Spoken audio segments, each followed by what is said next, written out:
Hey, it's me, Vicky Marie. Good morning, good afternoon, or good evening, wherever you are in this crazy world we're living in. So, I'm going to give you the updates on the Nancy Guthrie case, the case that we are all interested in at the moment. It's difficult not to be interested in it. It's hard to talk about anything else. Sorry, I'm just trying to sort my camera out. It's just we just all want to Nancy to be found safely, or some resolution to this case. So I've got a few things that I want to talk about in this video about this case. We've got a new video from Savannah, from her daughter who's a journalist, a famous journalist in America. We've got a new appeal video from her. Do you think there's anything significant in the fact that the last two appeal videos have just been Savannah speaking? No sign of the other siblings in the last couple of appeal videos. Could be that they're too upset. Savannah looks exhausted, tearful, just at she must be at the end of her tether, as must all the family be, because doesn't really feel like anything's getting anywhere, does it?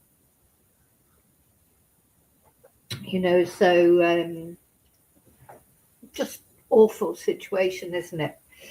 Anyway, so yeah, don't forget to let me know during this video or afterwards in comments, what do you think happened to Nancy? Okay, so first of all, just a quick thank you to everyone. I really appreciate you watching my channel, liking, subscribing. That's free to like the video or subscribe to the channel. Thank you to my members. Thank you to those of you who've bought me Ko-fis or sent super stickers.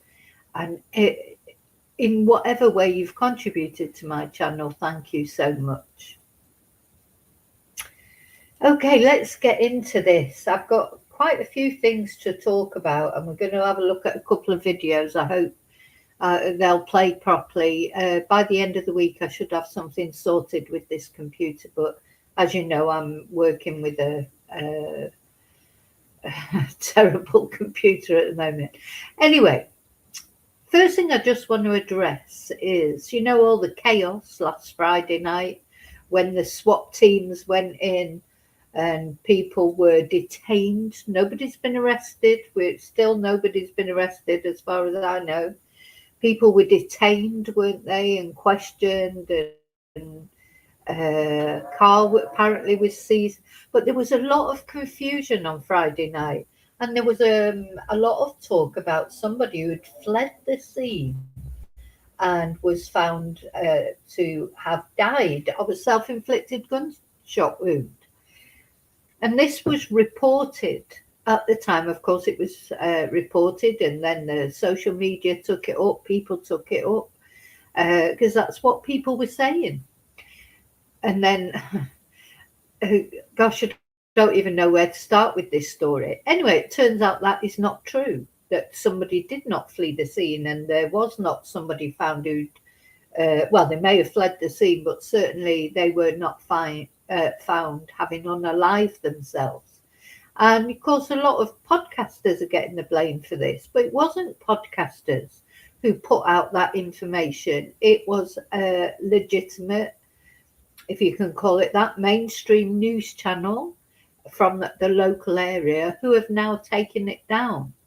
And now but of course, people had screenshot it, so it still exists. The news post, they can't hide the fact that they released it first, and then the podcasters ran with it. Of course they did. I mean, it was a big thing. Then something else sort of unconnected that happened is one podcaster that was there at the scene, Dolly Vision, I think his name is not someone I watch very often, but I have watched him to do with Sebastian Rogers' case long ago. They apparently came upon a scene from, a true hit and run accident where somebody actually was deceased.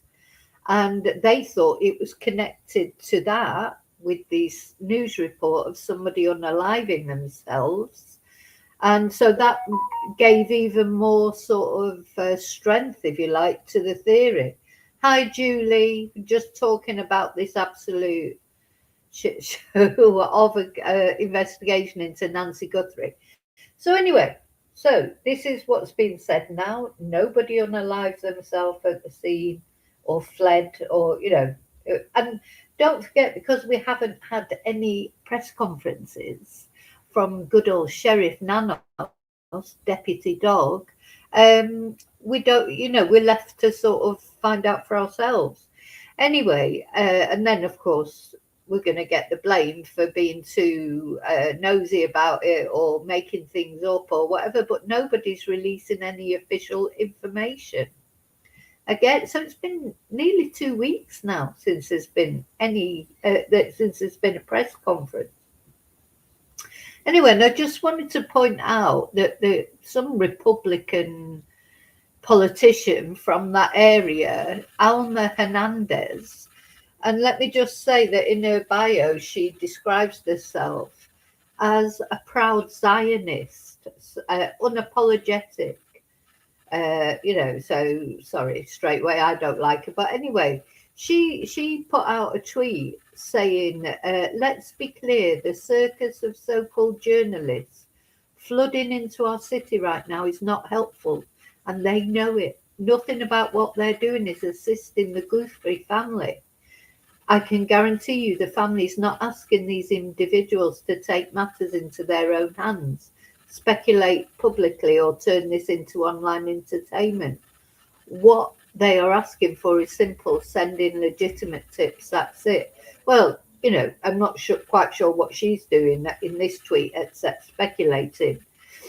So she says, we have people who have never stepped foot in our area asking strangers online to verify street names, saying Marana is in Tucson and Rio Rico is the south side. We have unrelated videos of random individuals being posted, businesses being put out there, and home addresses of real people with no way of knowing they are being blamed online and pushed as national lies just to generate headlines. That is not journalism. So then she says, real journalists verify before they publish. So you can imagine that once she's come out and said that, a lot of people online who are social media podcasters have, sent her this press release that was given by a mainstream media outlet from the local area, saying that man had taken his own life. That's where the story came from. That's where the story came from. Big thanks to the real news outlets, she says, and our local reporters who know better and are doing great. We see and appreciate you. So people have gone on and said, let's be clear, November is coming. Your constituents are on comment threads with your performance review and the clown you call the sheriff. I'm bookmarking this and placing bets if you still have a job after the November elections. And then someone has posted the actual, news report that came from News 4 Tucson, which I presume you can't get much more local than that. And it was them who said that according to an unconfirmed report by a neighbour, another person shot himself in the head. That's where that story came from. It didn't come from JLR. It didn't come from Brian Entin. Didn't come from Dolly Vision or any of the other social media people that are there. That story came from News 4 Tucson, and that has now been taken down, removed as if it was never there. But people, people had screenshot it. So there you go. You can't stop people screenshotting things. But, they think they can just take it away and then blame all these social media people. And I'm not, I don't believe in giving false information, But at the end of the day, that was a mainstream media, local news station that gave that news, not any of the podcasters that were there. The thing is, podcasters normally report on things that they read in mainstream media. That's the way it is, because they don't get the insight into things. They get tips from sources and stuff like that, but they don't get the, it's the mainstream media. They're the ones that are supposed to verify things, and then, I always try and follow legitimate sources, but sometimes even the legitimate sources aren't legitimate. Nobody gets is less legitimate than this bloody useless sheriff who's there dealing with this. Anyway, I just wanted to say that some people have commented about it. That story did not come from any podcaster, social media outlet. That story of somebody taking their own life came from a local mainstream media news source. So that's first thing I just want to say, just to clear up. So let's have a look. So Savannah, she's released a new video. So don't forget, Savannah is Nancy's daughter. And she's the one, she's the famous daughter, if you like. She's on the TV. She's almost a household name in America. Find what I've done with it. And she has released a short video saying we still have hope. We believe in the basic goodness of people. As she looks, when I will find it. Here it is. I hope it shares okay, and I hope you can hear it okay. But anyway, let's share it and see how we go. Sometimes we have a few issues. Yeah, exactly, Julie. We just, all this is not helpful. She says I think the podcasters have been more helpful. At least we're getting more information, more insight from them. If the sheriff wasn't so incompetent, we wouldn't have to rely on what the podcasters say, would we? He's saying nothing except to big himself up. What has he said that has helped in the case or done? He's not even doing press conferences. Anyway. So these are the people that matter. Nancy, Savannah, and the rest of the family. They're the people that matter in this. This is frustrating for us. God knows how it is for them. It's not, we don't have a personal involvement in it. Now, you'll have to let me know if you can hear this or not. Sometimes I have an issue with sound when I'm trying to play a video. So I don't know about you, but the first thing that struck me is Savannah's eyes. She looks like she's been crying a lot, bless her. She must be absolutely just exhausted with it all. I wanted to come on, and it's been 2 weeks since our mom was taken, and I just wanted to come on and say that we still have hope, and we still believe. And I wanted to say to whoever has her or knows where she is that it's never too late. Never too late. And you're not lost or alone. And it is never too late to do the right thing. And we are here. And we believe. And we believe in the essential goodness of every human being. And it's never too late. So I'm presuming you can hear that. Nobody's saying they can't hear it, but nobody's saying they can hear it. If you're out there listening, just put a thumbs up or something if you can hear it. But I'll just say what she said, just in case you couldn't hear it. And if you couldn't hear it, I'll try to get it back up again. So she's saying we believe in the basic goodness of human beings. It's never too late to do the right thing. We are here. I think you can tell clearly from her eyes. She looks like she, as I'm sure is true, she's had quite a few sleepless nights. Just looks so upset. My heart just breaks for her. But do you think it's significant that she's doing these appeals on her own now, or is it at the end of the day they don't live near each other, do they, or are they all together? I don't know if they're all together at the moment, but the last couple of appeals have been done by just Savannah. I don't know if that's significant. I wanted to come on, and it's been 2 weeks since our mom was taken, and I just wanted to come on and say that we still have hope, and we still believe.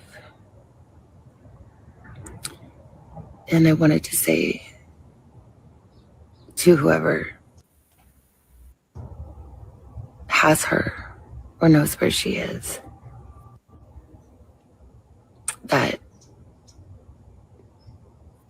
it's never too late. And you're not lost or alone. And it is never too late to do the right thing. And we are here. And we believe. And we believe in the essential goodness of every human being. And it's never too late. So, did you hear as well when she said, you're not lost or alone? Do you think that was to her mum, more of a message to her mum than to the kidnapper or whoever it is? She said, you're not lost and alone. We still have hope. We believe in the basic goodness of the human condition. Hi, Snoopy. Thanks for letting me know you can hear it. I'm going to play it one more time because it's very short and just so that we can. But yeah, so sad. And her face, to me, she just looks. Her eyes just look absolutely devastated. But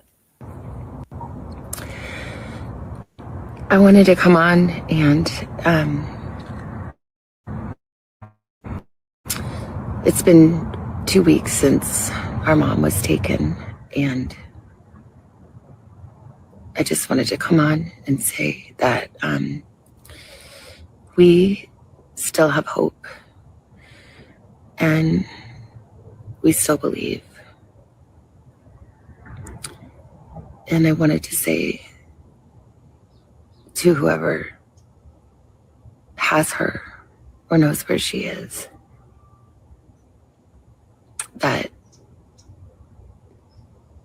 it's never too late. And you're not lost or alone. I wonder if that's for her mum. And it is never too late to do the right thing. And we are here. And we believe. And we believe in the essential goodness of every human being. And it's never too late. Okay, so that's Savannah's latest appeal. It's not exactly appeal, is it? It's trying to address whoever has got her mum and appeal to their better nature. You know, we have to hope that whoever did take Nancy, you know, they have got maybe it was a mistake, like, a burglary gone wrong. As some mainstream news are reporting that it's thought to have been a burglary gone wrong, and then other mainstream media are reporting completely the opposite. So pay your money, take your choice. You can't depend on the mainstream media, despite what the proud Zionist Republican person said. Okay, a couple of things I want to say before we look at this. I'm glad that worked, the sound worked, because we're going to look at another video, an interview that Brian Entin did with with a sergeant from the actual police department. And this sergeant, apparently, he can talk openly, whereas most of them can't, because he is a union rep. He's the union rep. That gives him some protection to speak in the public interest or something. He's very anti-sheriff. And now, quite often, union reps are anti whoever the boss is, aren't they? But I think after I've listened to his interview, I know who I believe. Because the thing is, if Sheriff Nanos had been good in other ways, if he'd been dealing with the investigation well and just generally not being the clown that he's been since day one, I would take what the sergeant says with not exactly with a pinch of salt, but everyone's got, you could think, well, is there a personal grudge between this sergeant and the sheriff? It seems that there is. So this sergeant, you'll see, takes a very dim view of Sheriff Nanos. But you know what? That's how we felt about him before. It isn't this sergeant that's made us feel like that about him. It's just what this sergeant says just confirms, what we think about him. He says that he's ego-driven. He says that he's, retaliatory. So if anybody goes against him, he punishes them by transferring them out of the department away from, so they're not working locally anymore. This guy, he claims, he's got, I think, 20 odd years service. He claims that because he's been anti-Nanos for ages, before this case. So what I'm trying to say is, he's not saying that the problems have occurred from this case, that there's been problems in this department for years, and especially with won the election he won the election with less than 500 votes, so there had to be a recount. So he narrowly won the election to be sheriff. Now, what he says is there's not enough experience in the department. People have been transferred out. There's new detectives in there, and they just haven't got the experience. He himself, we're going to watch him say it from his own mouth in a moment. He himself says he has been put on, he was transferred because he was sort of, speaking up against Sheriff Nanos. He's still in the department, but he was taken off the shift he was on, and he's been put on an office job. He says he's been given an office job that is normally given, when if sheriff's deputies are injured, for example, but they want to go back to work, but they can't do what they were doing before because physical reasons. They get put on desk jobs, phoning up if someone says if someone phones up, sort of thing, your routine things. And he's been put on that, he says. Now, we always have to remember, he's saying what I think it's clear from the interview, there's not love lost between him and Sheriff Nanos.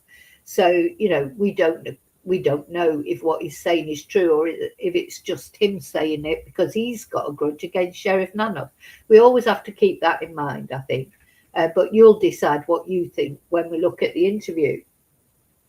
So another thing I want to say. So there is some positive news. Is the FBI have released a statement saying that one of the black gloves that were found. So apparently there's been 16 black gloves found, and the FBI themselves has admitted that some of them were probably discarded by searchers. So the FBI are out there searching and discarding black gloves all over the place. apart from the fact that's environmentally wrong, what they're doing that for? So of course then the public are finding these gloves and oh, we found a black glove. I was watching JLR yesterday. Somebody had phoned up and reported they'd found a black glove. The police didn't even turn up. It's like, because there's just too many black gloves.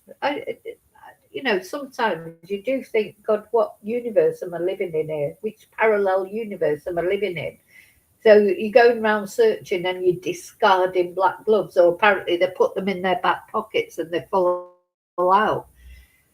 So that just gives even more work, doesn't it? Because then the public are ringing up and saying, oh, we found a black glove, and then that glove has to be bagged up, taken off, tested for DNA.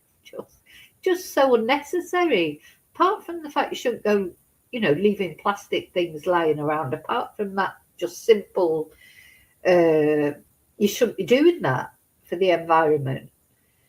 Anyway, so this is what the FBI have said, but they did say that one glove they think has come from, I don't know why they think, but one glove that's been found, that's been sent off, put in the DNA has been put in the CODIS database, because there is one of those gloves that they feel is connected to the case. They haven't said why they think it is or anything like that, but anyway, so that's positive. So there's they have got DNA apparently, haven't they, from the home that's not connected with Nancy or anybody that knew her. So DNA is always a game changer, isn't it? So if they've got DNA to work with, you hope that there will be some development, hopefully not another couple of SWAT teams going out and detaining somebody else who's got absolutely nothing to do with it. Not that we know that these people have got nothing to do with it. Could be they're just waiting for the DNA to come back. But no arrests have been made, have there? So two addresses have been swooped on by the SWAT teams, and people have been detained, but nobody's been charged. Nobody's been arrested or charged. So we, as far as we know, it's not them, but could be something to do with them, but they just haven't got enough, until the DNA comes back. But ultimately, in the centre of it all is Nancy. Where is Nancy? Where is she? What is not easy to hide, but some people manage it successfully. So the other thing I just want to talk about before we look at this interview with the sergeant is this signal sniffer, or whatever it's called.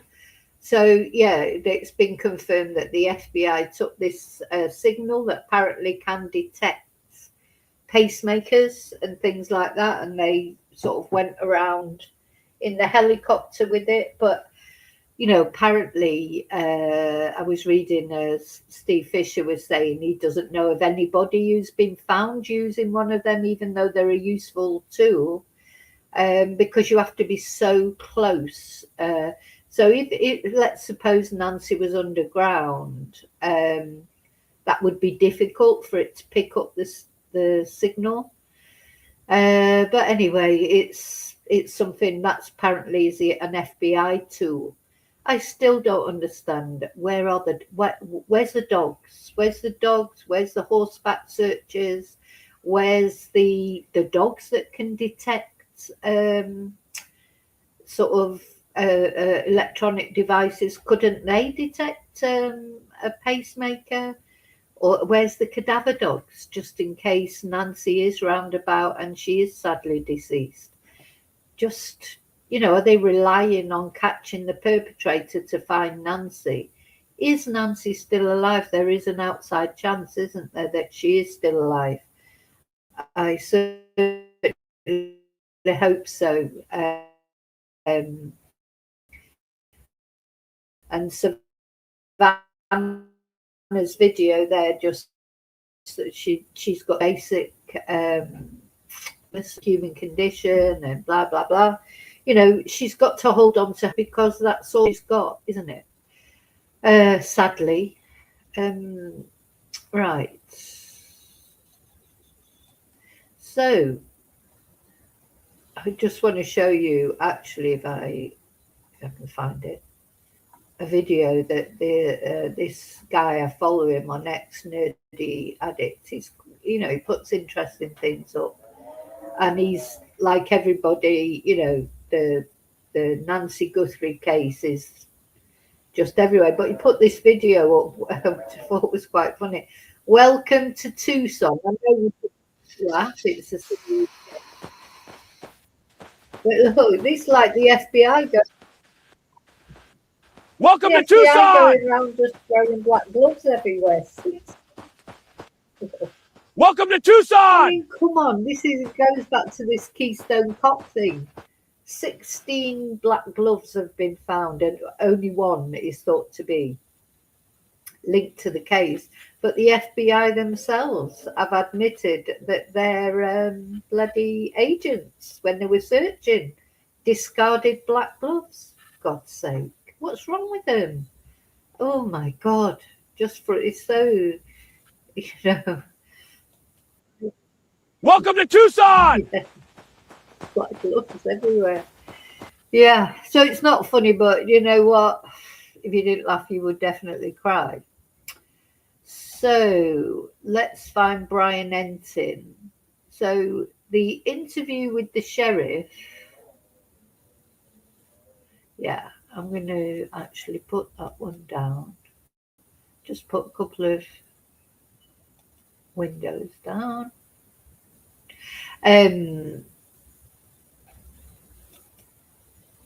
So Brian Entin, who's another good social media reporter, he's the one. He was the one that was actually at the address when the SWAT team were there. In fact, he was inside the perimeter because he got a tip from someone, and he was the only social media person that got this tip. And he was inside the perimeter for quite a while. So if you don't know Brian Entin, he's definitely worth following, subscribing. He's a good what's the word I'm looking for? He goes to the scene of things. He gets good insight. He has good interviews. I enjoy his interviews with people. He always seems to get an interview with someone, like with this sheriff. He's the one who's got this interview with the sheriff. Just let me put it on screen, make sure it's sharing. Right, it's sharing. Oh, are we going to get sound again? That'd be twice in one day. That'd be good. So let me just go back to the start of this interview. That was a genealogist he was interviewing, but really it's this interview that I want to watch.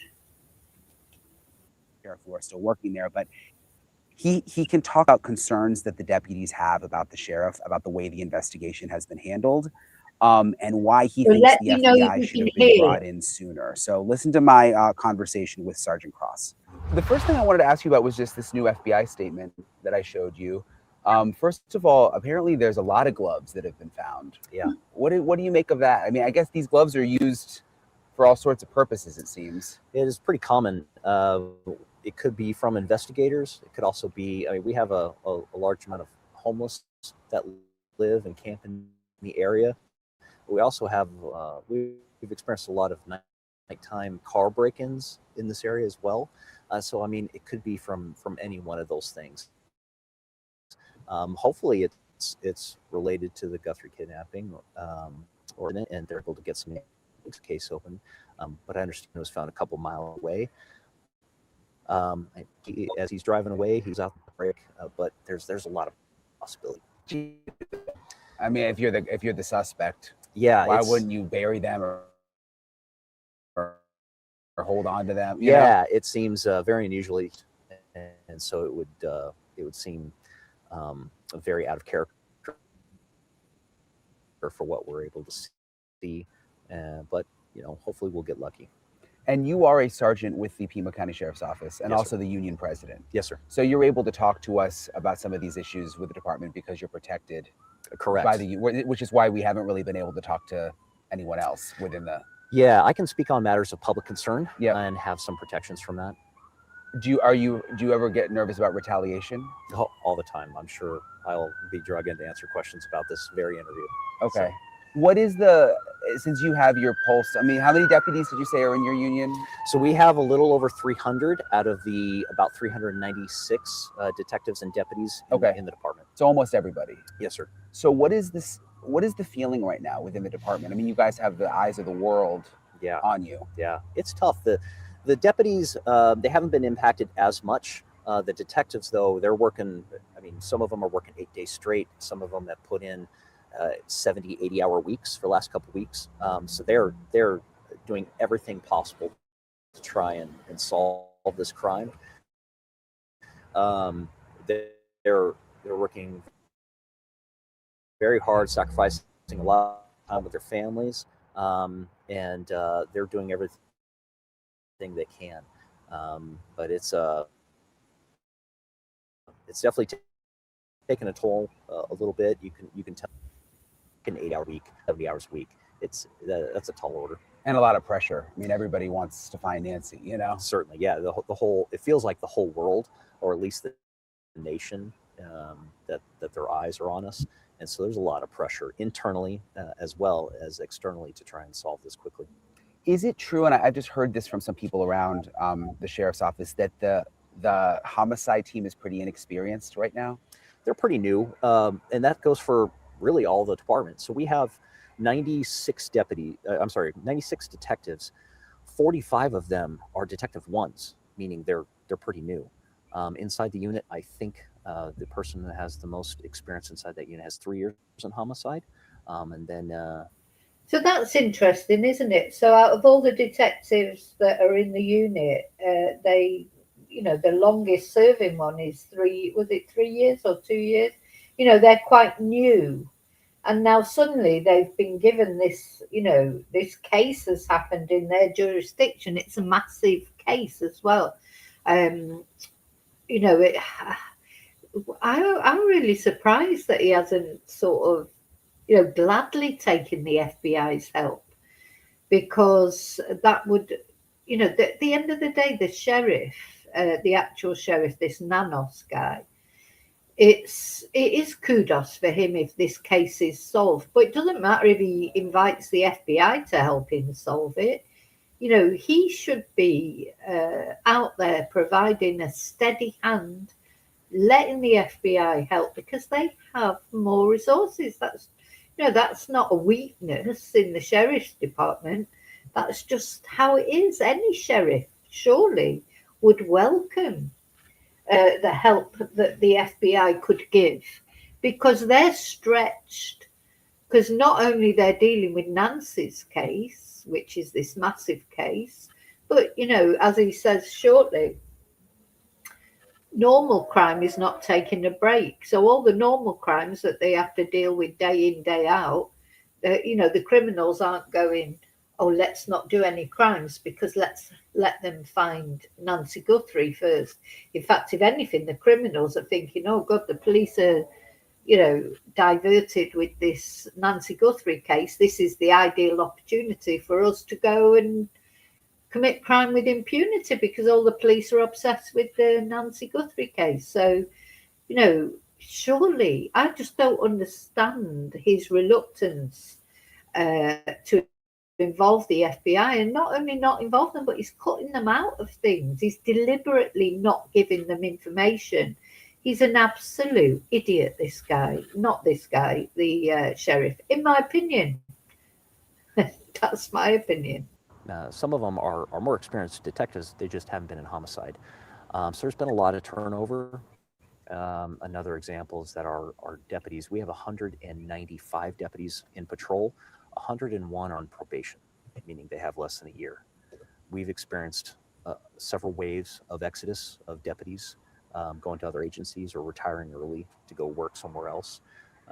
So we're feeling the consequences of that, both on the detective side and in patrol. Yeah, that's kind of alarming when you think about a case this complicated. Very. And we know the sheriff's office is still technically in charge. And you would think there'd be people with decades experience. Yes, and if this hand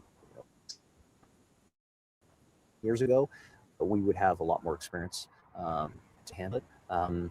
However, like I said, we only have detectives compared to something like the FBI. They could bring thousands of investigators that they could pull from across the country. So we're a medium-sized department, and of course there are limitations that come with that. Have there been frustrations on the inside about the way this has been handled? A little bit.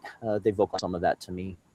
It is just some of the decision making from them look incompetent. A lot of those decisions were theirs, and so I agree with one of Sheriff Nanos's versions was that we gave up the scene probably a little too early, and perhaps we could have kept that locked down. Maybe with permission of the family, could have put up crime scene tape after the search warrant was concluded. Just with the understanding, hey, we're probably going to have to come back out here. Is it okay if we keep people out and people away? Just to. Now we've seen that happen before. I think this is the crucial mistake that has just started this investigation off on the wrong foot as far as the public are concerned. Is that they're not securing the crime scene for long enough. You know, they secured the crime scene. And then they just took away the crime scene tape, and all the podcasters were in there taking, and it was Brian Entin who took the video of the blood droplets at the door, and it looked quite dramatic, that, didn't it? And it's like, and Sheriff Nanos, he couldn't say that he didn't think it was a crime at first. He said from day one it was a crime. They were treating it as a crime because of what they'd found inside there, and you know, so. We've seen this happen before with cases. I think that was a big problem in the Nicola Bully case. Although eventually it was found to be an accident. To me, you treat something as a crime until you know it isn't, rather than treating it as not a crime until you know it is. Because once you've not secured a crime scene, and, so all those reports have been all over Nancy's house, the outside of it, of course. You've got to eliminate all them then when you're looking for footprints and DNA and this, that, and the other. And the same with Nicola Bully, they never cordoned off the area. And before you knew it, all those, it's not only social media, the mainstream media are all over it as well. So people are all over it, and then they went back and secured it, and now they've got a deputy outside and this, that, and the other. But it's sort of too late, isn't it? It was a crazy decision, and he was defending his decision that he hasn't actually even been to the scene because it's not his role. He was saying that in that interview today. I just don't know what this guy's role is. He hasn't reassured anybody. It seems like his own sheriff deputies don't like him. What is his role? What is he succeeding in? Is he just trying to get the glory of trying to solve this case? But his way of doing that is cutting out the FBI. Why would you do that? Why not? Well, we know why. Because he hates the FBI. Because a few years ago, the FBI investigated him for misappropriation of funds. And although he was exonerated, I feel like he's just never got over that. It's like he's slighted because why did they investigate him? To me, I think, well, there's a reason why they investigated him. They couldn't find anything, to be fair. I've got to be fair to him like that. He was exonerated. He was not prosecuted. But, do the FBI just go looking for sheriffs to investigate? I doubt it. But, so there's bad blood there. One way or another, there's bad blood between him and the FBI. And according to this guy, and you'll hear him say, this sheriff is very vindictive, very retaliatory. If you cross him in any way, you've got to watch out because he will do what he can to make your life difficult. So it just makes you wonder, is this what's the crux of it all? This bad blood between him and the FBI because he's never got over the fact they investigated him. But the thing is, if you're innocent, then you just, come and look at the books. I don't mind, and, you could turn that to your advantage. But he's just, I wonder if he's a Scorpio. He's got a sting in his tail. Just to maintain that crime scene as pristine as possible. What about this relationship with the FBI? Because we've heard from FBI sources that it hasn't been good. You know, I even heard a couple nights ago, there was some critical information that wasn't shared with Ebola that they just didn't tell the FBI about. Yeah. And then this whole issue lab, it's going to Florida, and some of this stuff going to Quantico. Yeah. Where does that stem from? So my opinion is that this comes from 2016. I think when Sheriff Nanos was investigated, when he was interim sheriff back then, I think that investigation caused a lot of the icy relationship that we see today. He holds grudges, and took that as a shot, and I think that he hasn't forgotten it, and I think that's driving some of the decision making that's going on right now. Do you think the relationship is getting better at all, though? Because when we went out to the search warrant, I guess that was on Friday night. You know, the FBI was there for that. Yeah. It was and it was your SWAT team, but then it was an FBI search warrant, federal warrant. I mean, do you think they're trying to mend that, or what's your sense? It's to the pressure for him to do so, but I think it's become an ego case for him, that this is our chance to one up the FBI, or to show that we're as good as the FBI, and I'm not sure that should be driving the decision making. We have very capable, hardworking detectives.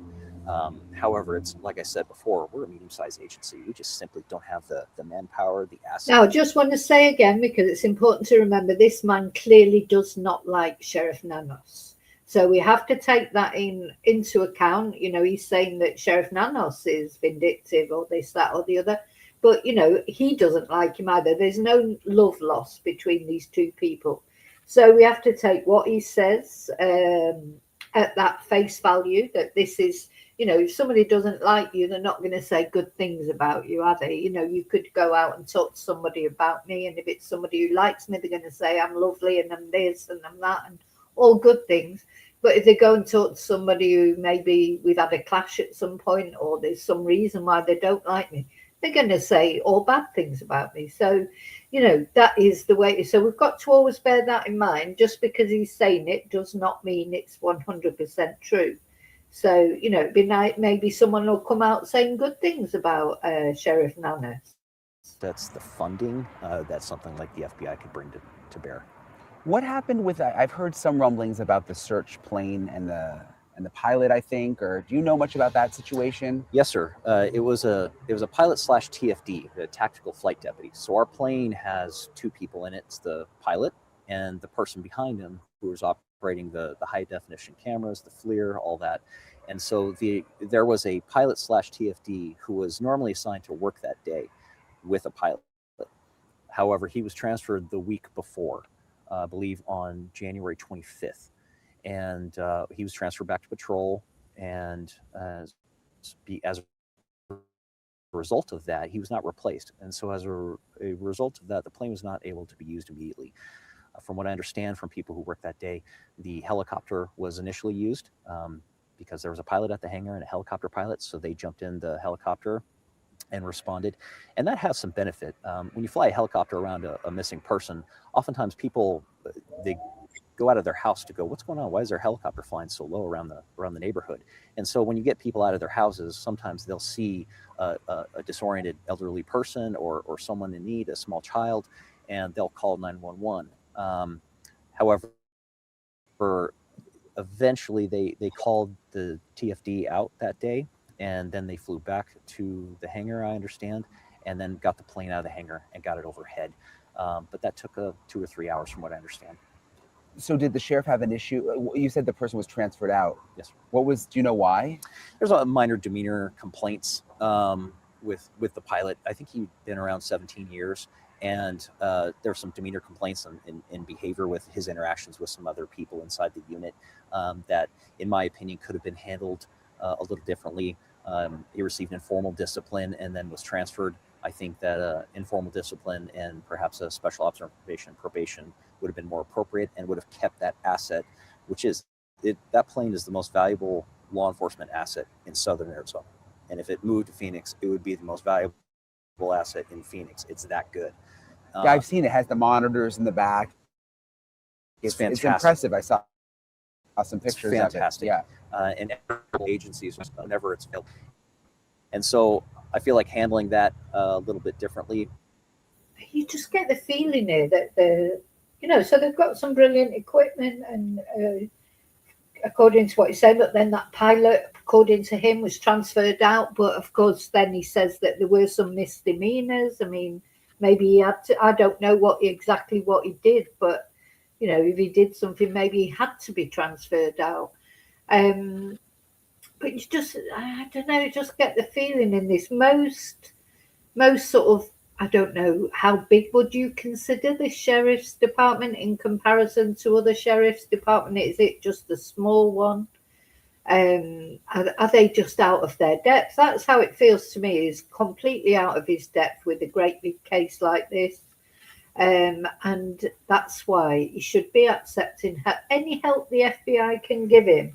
Like he said earlier, you're going from you've got 90 detectives, I think he said they had, didn't they? Which is, it feels like a lot, but it's not really, is it?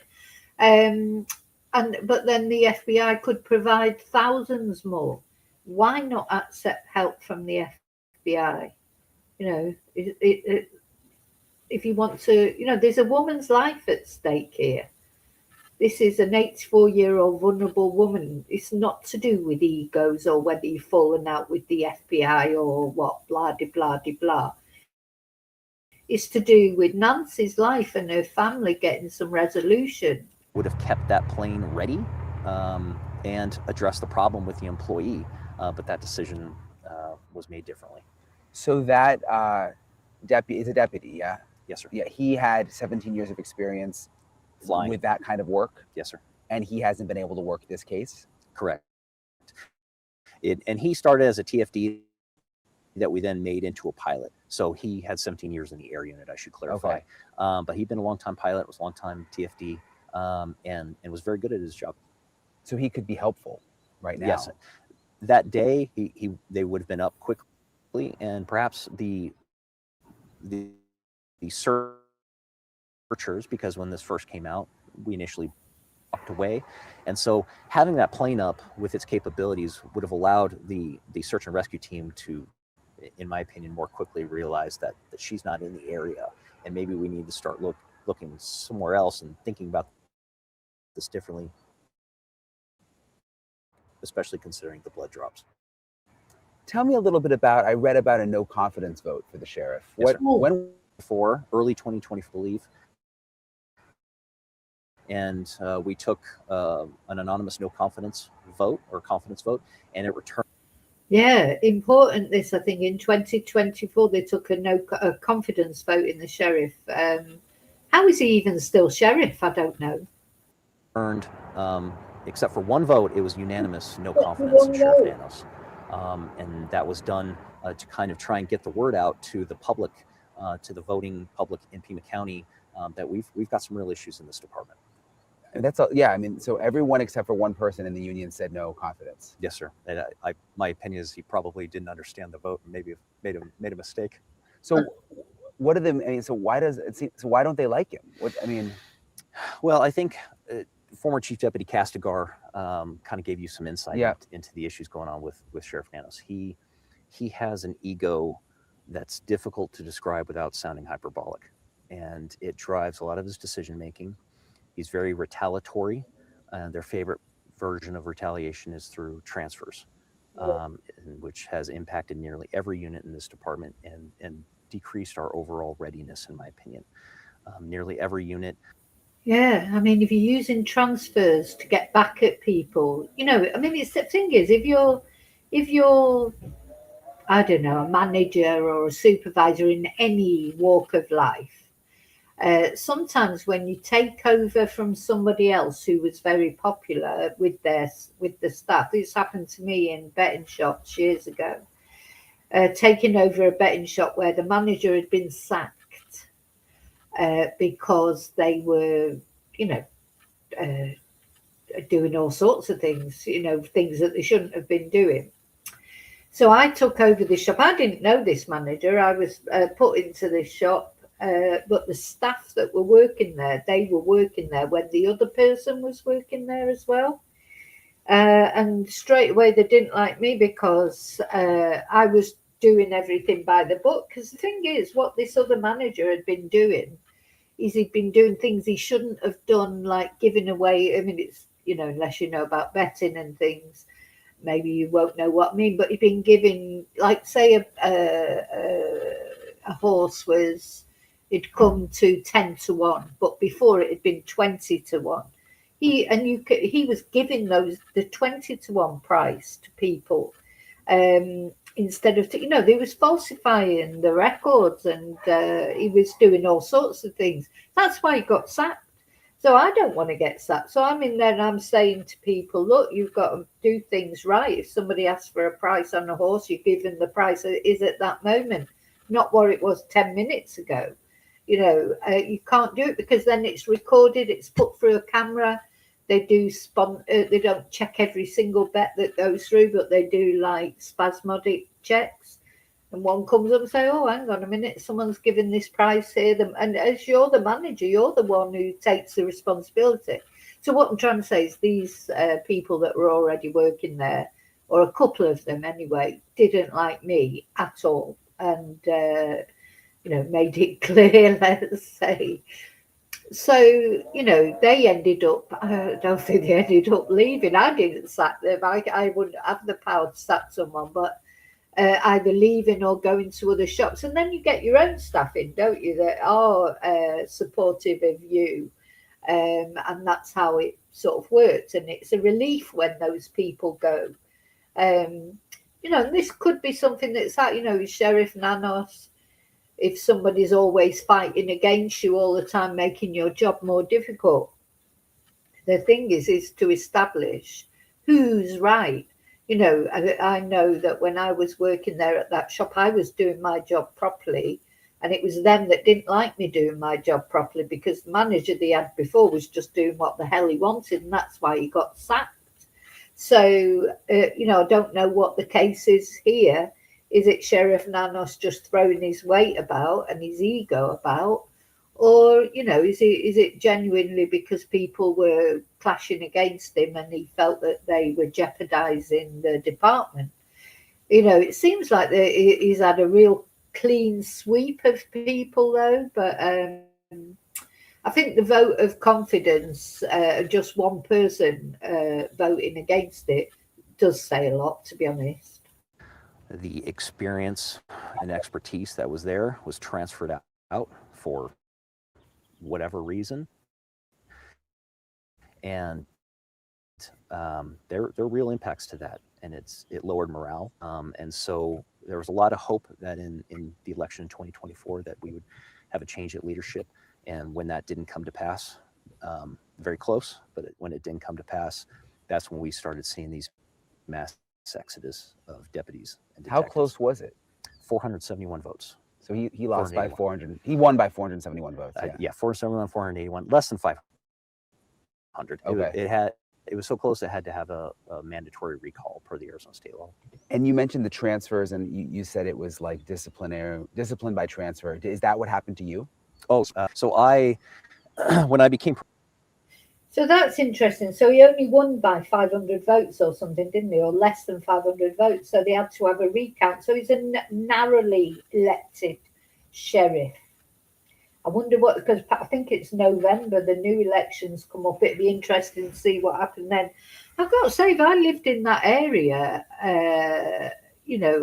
I would not be happy with the way the sheriff, it doesn't seem to be reassuring anybody, because at the end of the day, if it's, there is a masked man, at least one, if not more, that went into that house. He released the video of them going into that house. So, God, you'd be terrified if you live roundabout, because they've not been apprehended, have they? So where's his reassurance? He's not doing any press conferences, so he's not reassuring the public at all. So maybe in November or whenever the elections are, maybe that's when he'll see, you know, that he has done it all wrong. I mean, it just feels like he's done it wrong. You know, I'm normally supportive of law enforcement. I think they've got a very difficult job, and especially nowadays, and they are under the attention of, you know, the world's media because of the internet and social media, etc. So they've got a difficult job to do, but you know, some deal with it well, don't they? You know, we've done enough cases, looked at enough cases to see when sheriffs do come out and do press conferences and, you know, say, even if it's just to say they've got nothing to say, but just to reassure people. This sheriff, I don't know. And what he says is, he says, well, I can't be you know, all the time being interviewed by people. No, that's why you do a press conference. You only have to do one every couple of days. You don't have to be out there talking to the media every 5 minutes. Just one press conference every couple of days will do. Decided, hey, let's take a morale poll. And so we did a morale poll. It came back pretty low, and it came back with some comments, and I thought that those comments would be beneficial to someone in a position of leadership. So I quietly compiled them on a professional letter and sent them to Sheriff Nanos, just put it in his basket, and he could have thrown it away. However, he took exception to that and responded by transferring me to a position to hurt my family. That was confirmed to me later by former Chief Deputy Castigar. What do you mean to hurt your family? So I was on midnights because I had small children and my wife worked during the day. They knew that. And about 7 months before, one of his chiefs threatened me to move me off midnights. And I explicitly reminded them that I'm on midnights for my family. But when I sent that letter, they responded by transferring me to a day shift so that I would not have that time with my children. Yeah, so, you know, there is bad blood here, isn't there? So, you know, as I said, we have to be aware that this guy obviously doesn't like Sheriff Nanos, so he's not going to say good things about him. But I don't think he's lying with anything he says. You know, and so he's got a grudge against Sheriff Nanos, hasn't he? He moved his shifts so that, and it was inconvenient for his family because it meant that he couldn't alternate, you know, with his partner or his wife or whatever. To look after the children, and he's put him on a desk job. So this is why people will be scared of speaking up against Sheriff Nanos, because Sheriff Nanos, he's the one at the moment with the power. You know, as long as he's sheriff, he's got the power. And did you get transferred to like an office job at that time, or? Yes, sir. So what you don't even, how much experience do you have? This will be my 26th year. I am the second most senior sergeant in the department. But you're not out on the street? No. He has me taking calls, phone reports. So if your garden hose gets stolen and you want to make a phone report, I'm handling those currently. Does that? God, I mean, you know, that does seem very, so he's got 26 years. If this is true, if we take this as true, a man with 26 years experience put on a desk job where he's answering the phone if somebody has their garden hose stolen. It's probably him who's getting all the phone calls about the black gloves being found. You know, I mean, it does feel like it is vindictive, but, you know, as I say, this is his side of it. Sheriff Nanos isn't going to comment on it, is he? Is that feel demeaning? I mean, with all the experience you have? I'm the first and only sergeant in the history of our department ever working that position. It's normally reserved for injured deputies so they can still work while they're recovering from their injuries. So I've covered, you know, I've interviewed unions before, like with a lot of different things. And sometimes, a lot of times the unions don't like the boss. Yes, sir. You know, or it's about pay. Yes, sir. So that's not uncommon, but is this different, do you think, than other places where, because the unions always seem to have some kind of issue. You know what I mean? Yes, sir. Yeah, I agree. And oftentimes you do hear of unions. They're always lobbying for increased pay. And certainly we lobby for that as well. But no. Well, that is the job of a union, of course. The job of a union is to improve the conditions of the workers. That's what unions are all about. It's great that they've got a union. You know, unions are big in Spain. I'll tell you, you know, people, Spain's very proud of its union sort of heritage. And of course, they used to be more sort of powerful in the UK, but Mrs. Thatcher put paid to that, didn't she? But I tell you, if you've ever worked somewhere where there is no union, you've got nowhere to go if you've got grievances or whatever. So unions are a good thing, in my opinion, and that is what they are there for, to improve the pay conditions, just the general thing for their workers. That's what they're there for. That's what a union's job is. So that's not a bad thing, is it? You know, but yeah, sometimes union representatives can get out of hand. I mean, that does happen. You know, if that's what happened with Arthur Scargill, really, wasn't it? That was probably in the UK. This was, for anyone, probably not everybody will know. But then when Mrs. Thatcher started a crusade against the unions, Arthur Scargill sort of played into her hands, I feel, by being the way. The problem you had there was you had two very forceful personalities who couldn't meet halfway. The miners' union, Arthur Scargill, I don't think he did his members any favours by being so aggressive. You know, the problem is when you've got two very aggressive people like that, Mrs. Thatcher and Scargill, you know, you're never going to meet halfway. It always takes somebody to give an inch, you know, so that you can make some sort of. So I don't know about this guy, whether he's one of those sort of union reps or is he I mean, he seems sensible and reasonable, but, you know, who knows? No one came to the Pima County Sheriff's Department because they were going to get paid the most. However, you know, I have a theory that you can either pay your employees poorly or treat them poorly, but you can't do both and expect them to stick around. And that's where we're at. And our pushback against leadership inside this department, I believe, is a large reason why we've grown so quickly. Like I said, we started in 2023 from nothing, and we're already now representing nearly the entire commission side of the department. So that's interesting. He's been the union rep since 2023. And, you know, we used to have a saying in the betting shops and things that I've worked out there. It was, if you pay peanuts, you get monkeys. And, you know, it's true. If you want decent staff in any walk of life, but particularly in the police department, because, you know, this is not a job. This is a difficult job. You know, it's like you go to work not knowing if you're going to get shot or what's going to happen, you know, and sort of part of that, I think people go into there's different reasons why people go into the police, isn't it? And like he says, I don't think anyone goes in it for the money. It's not brilliant money, is it? Unless you advance up the career ladder. But some people do have like a power trip. Some people go into the police not for good reasons, I think. And then there's other people go into the police and they genuinely want to help people. You know, it's a job with a pension, and that, you know, there's all those reasons as well. So although you do get bad apples in the police, like in any other walk of life, there's a lot of people out there in law enforcement going to work every day, trying to help people, doing the best they can. And a lot of them are not getting paid brilliantly. Do you know what I mean? And, you know, so the unions are good. They're there for a reason, improve their conditions, because if you want good law enforcement, you have to make it worth people going into it. You know, why should someone stay in law enforcement or in that particular sheriff's office if they can go to another sheriff's, you know, transfer somewhere else where they've got better paying conditions?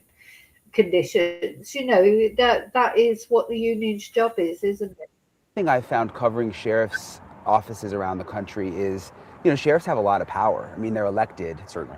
So sometimes, or many times, the deputies love the sheriff. It's like the opposite of what you're saying. Yes. And even though maybe they don't get paid as much as they should or as much as they want, like, the sheriffs have their back. Yes. And it's different than working for a police department where there's a city council and they almost, you know, the sheriff protects them. Yes, sir. But I guess that's not the case here. No, and it's pretty unusual. But it is around here, right? I mean, I've interviewed some other sheriffs. It seems like other sheriffs are really liked. Yes, sir. And the counties that are next to us, Yeah, I do think, thinking of cases that I've covered where the sheriff's got involved, none of their department has ever come out against them and complained about them. We've dealt with a lot of cases where the sheriff has been giving press conferences and this, that, and the other. And the sheriff, I always think that they'll be a popular person because they're elected a lot of the time. And, so he's saying that in the general area, this sheriff is different by the sound of it, isn't it? Their sheriffs are very popular. Pinal County is a great example. They're directly to our north, and their deputies adore their sheriff, from my understanding. Ours is different because of how he runs the department and the retaliation that they do to the deputies that speak up or even perceived to be against Nanos, or even he heard them say something against him. Because of that, we had a couple dozen of them protest with me against the sheriff during the last race. And I am unaware of any other instance where deputies protested against their sheriff for an election race. But it happened last time. But it wasn't without risk and fear. A lot of those guys did it while wearing masks, just to protect themselves from retaliation. Yeah, that's unusual, huh? It is. The situation inside this department, I would describe as is very unusual. So the whole world is watching now because of Nancy Guthrie. I mean, do you think all of these issues that you've just... Oh, you'd be loving it, this guy. The whole world is watching now. And you saw him smile then. He's thinking everyone's going to see this this twonk for exactly what he is. he, and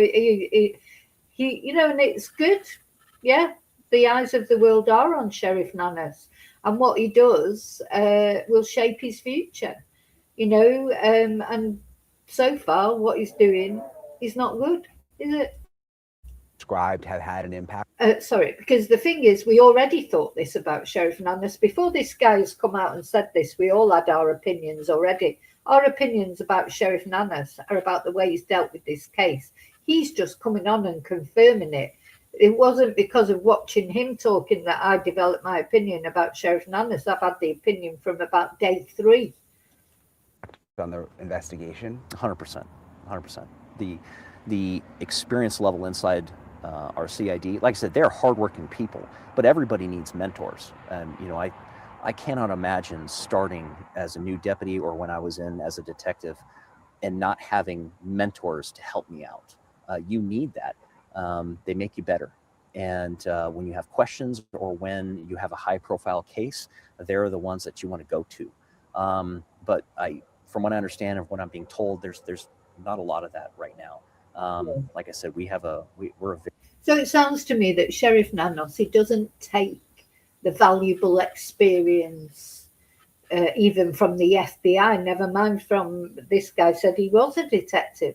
He doesn't take advice from anybody. The thing is, when you're in a position where you're dealing with something like this, sometimes you have to respect that people, even though you might on a personal level not get on well with them, and maybe you don't like them and they don't like you, doesn't mean to say they haven't got anything to contribute if they've got the experience.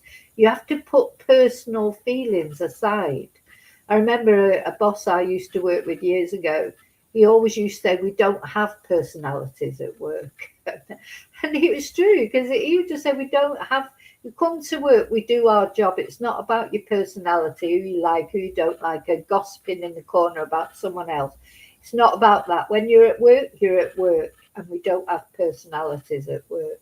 And it stuck with me, what he said, because sometimes you have to rise above your personal feelings towards someone, because that doesn't mean to say they're not valuable in the job you're doing, or they can't contribute, or they haven't got good advice to offer, just because, they might not be your best friend. You might not want to go out drinking with them, or go, you don't want to marry them. But that doesn't mean to say they haven't got anything to offer. Everybody can, especially if someone's got 26 years experience like this guy, he's got a lot of advice he could offer. Very young department. 45% of our commissioned deputies and detectives have less than 5 years on. We're very young because of this turnover. And it's having a real impact. And when we need that expertise, that they're simply not there. So I believe it is having an impact. Couldn't the sheriff have said in the beginning, look, this is a complicated case, even the ever seen this? Couldn't he have said, we're going to hand this over to the FBI because like this needs another level of expertise? I don't think that would have made him look bad. No, I think they could have still helped and assisted and been a part of it. I agree. I think the right decision, and there's also different aspects of this as well. By deciding early to turn this over to the FBI and us take a supportive role to them, I think it would have been the best decision, in my opinion, for the Guthrie family, but also for our detectives and Pima County citizens. Like, from what I understand, the entirety of CID is being tasked with helping on this case. All of them. They still have other cases that aren't being worked as well as they could be. And the bad guys aren't giving us a break because we're working this case, hoping to find Nancy. The calls and the crimes are still coming in. They're still happening. So these cases are getting put on the back burner from what they otherwise would be if this was turned over to the FBI, who could use their massive assets, then go back to a normal order of business to some extent and work some of these other cases that are happening in Pima County. Yeah, that makes sense. Is there anything else I'm leaving out that you think is important that people should know? I mean, because again, you're in a unique role where you can speak. Right. And we have a hard time, getting information out. Yes. Because people will get in trouble. Yes, and that fear is real. The fear is very real because they know what would happen. Again, I just want to reiterate that our detectives, they are busting their butt to try and solve this case and find Nancy and try and bring her home, hopefully safe to her family.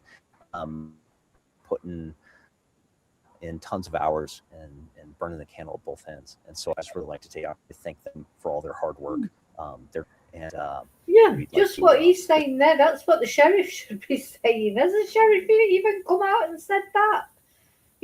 Like, you're listening to him talking there.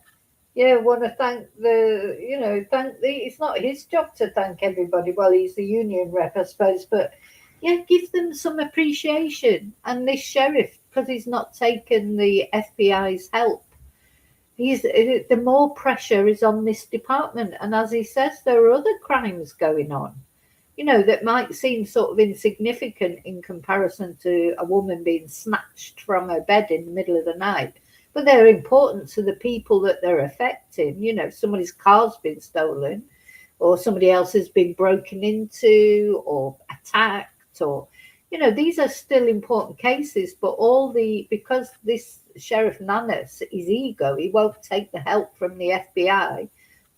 So this department is dealing with probably the biggest case they've ever had to deal with and will ever have to deal with. And then trying to deal with all the other things, just your normal crime, if you like, that's going on at the same time, And he's saying this.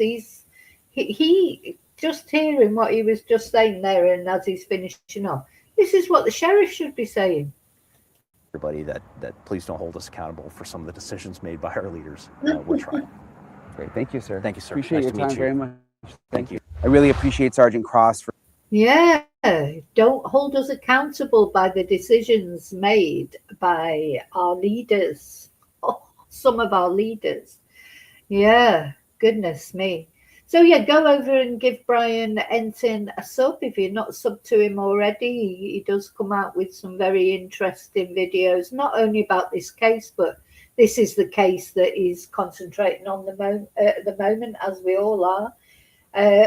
He's dealt with other cases as well. He's always there, sort of, and he does videos for News Nation as well. So thank you, Brian, for that interview. So he does tend to get really good interviews. I like watching the interviews he does he always finds an expert or somebody who is connected to talk to. So thank you for that. So there you go. So just a summary of what we've talked about today. Basically, the FBI have said 16 gloves were found, black gloves, some of which were probably left by their own searchers. Good God. Anyway, only one they're going to enter into the CODIS database. The DNA from one of the gloves that they think is something connected with the case. So that's a good thing, because sooner or later that did take a little while, but the DNA will come back, and even if they're not on the CODIS database, they've got some DNA to, when they make a proper arrest, they've got some DNA to check. What else was it come up? So, oh yeah, Brian did say earlier in that video, he wonders if there is more camera footage from another camera, because we've been shown some CCTV footage, haven't we, from Nancy's home, but it's widely thought that there might be more. There's got to be footage of Nancy being taken out of the house, surely.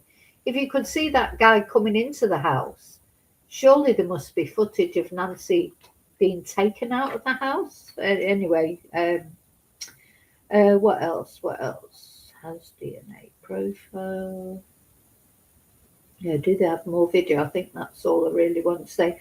Oh yeah, Savannah has made a new appeal. We watched that video. It's earlier on in the video. If you missed that, if you go back to the beginning of this video, that was more or less the first thing we talked about. Savannah Guthrie alone has made an appeal, and she's really concentrated. She looked, like she'd been up crying all night. She sounds exhausted, and she was just saying, we believe in the goodness of human nature. It's never too late to do the right thing. That we still have hope, we still believe.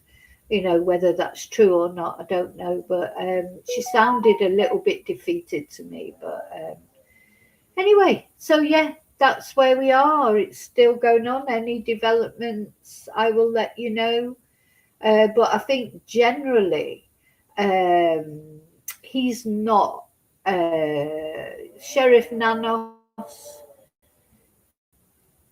He's not popular. That's what we can gather from that interview with the union rep. But we have to remember that obviously, it was obvious that he hasn't got any time for Sheriff Nanos. So, he's just giving his opinion. So whether it's true, I don't know if it's true or not. So we have to keep that in mind. It's his opinion about Sheriff Nanos. It doesn't necessarily mean it's true, but it's just really confirmed what we all think, what we've seen. I don't think Sheriff Nanos has done anything, in my opinion, over these couple of weeks that has made me want to respect him. I was looking for it in the beginning.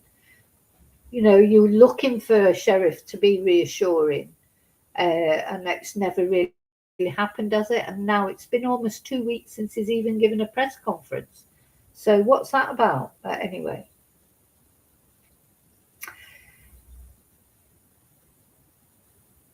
So that's it. I am off to get some breakfast. It's morning time in Spain at the moment. I hope you all have a brilliant day or evening or night, depending on what time it is where you are. Thank you so much for caring about Nancy. We just want to feel that she's still with us, alive, and that she will be reunited with her family. That's all we can hope for. But it doesn't feel positive. But anyway, we've got to. Savannah's, at the end of the day, it's her mum, and she said we still believe, and let's hope that's true, and let's hope these appeals that she's making strike a chord somewhere. People are basically good. There are nasty people in the world, of course there are. But I believe in basically the goodness of human nature. I don't feel like somebody would deliberately set out to kill an 84-year-old woman. I mean, why? Why would they? But of course there are nasty people out there. So we just have to wait and see. So don't forget to like, don't forget to subscribe, please, and press notifications. And if you, what's the word? Hi, Joanne. If you, I've forgotten what I was going to say now. Yeah, remember to look after yourself because you are the most important person. And yeah, until I see you again in the next video, we just hope for good news. May your God go with you. Thank you. Bye. Oh, I forgot to say hello to lovely lurkers and also replay crew. I keep forgetting to say hello. Hello and goodbye.